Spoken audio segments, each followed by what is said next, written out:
according to Bruce R. McConkie, the Elias means several different things. Prophet of Abraham's time, as reported in the Doctrine and Covenants.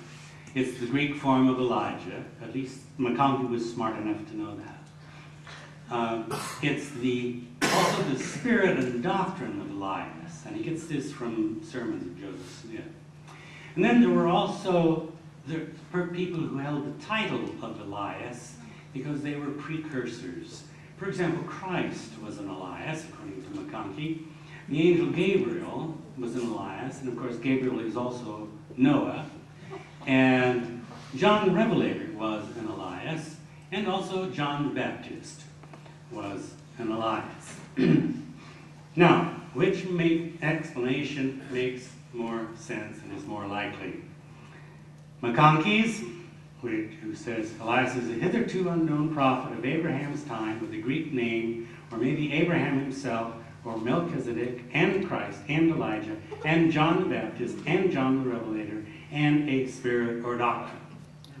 Or the more obvious conclusion that Joseph Smith was simply ignorant of the fact that the King James New Testament uses the Greek version of Old Testament names.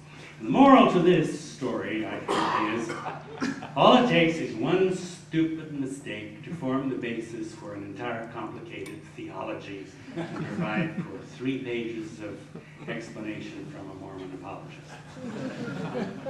Let's talk now about the names Elohim and Jehovah, or Yahweh.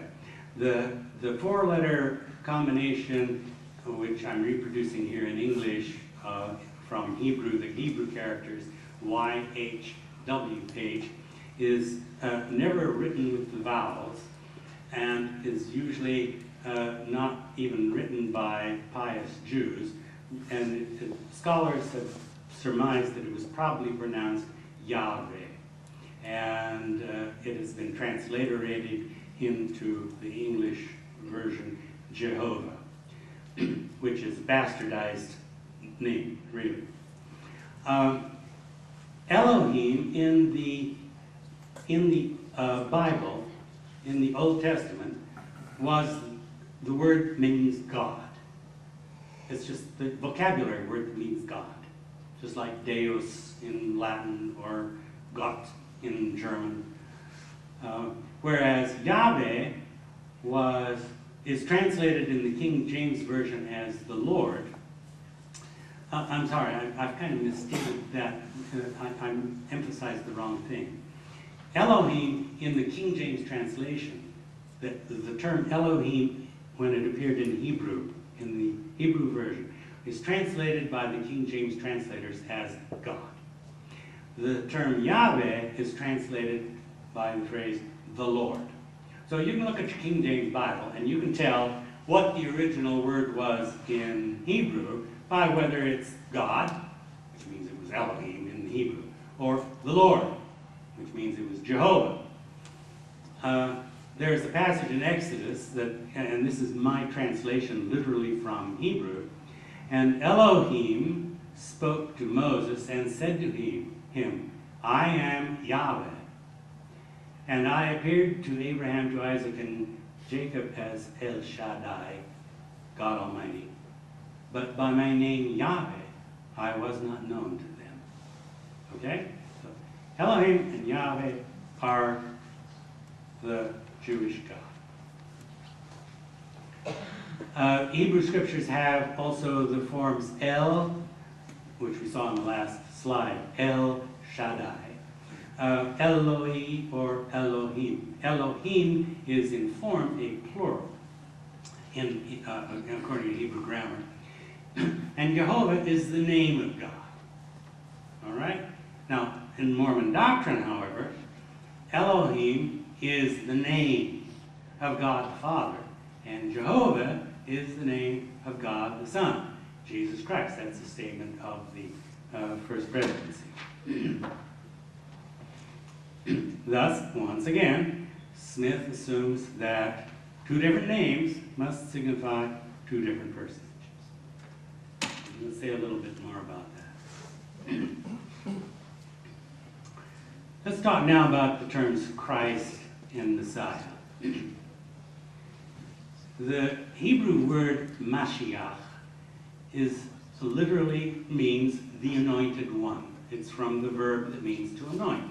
And it was not used specifically in a theological sense. It was used to refer to any person who, according to Hebrew custom, was anointed. That could be kings, it could be prophets, or anybody else that was to be anointed. The Greek term, which meant anointed, was Christos. And that's from the Greek word that means to anoint.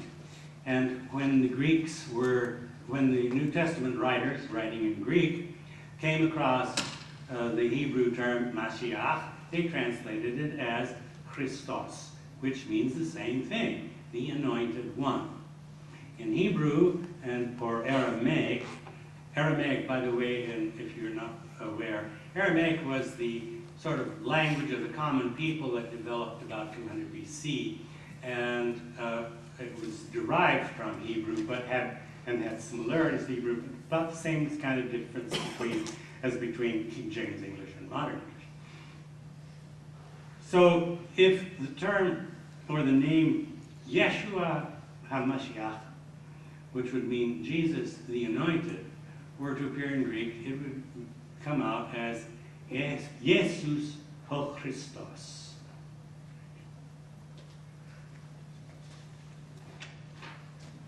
Now, one of the fundamental teachings of Christianity, and of course I'm including Mormonism in this, since Mormons share this view, is that Jesus was that promised Messiah or anointed king. Now, in Greek, in the Greek of the New Testament, he was referred to Jesus Hos Christos. In the Hebrew, that would be Yeshua LaMashiach. I guess I skipped a slide or didn't have a slide here.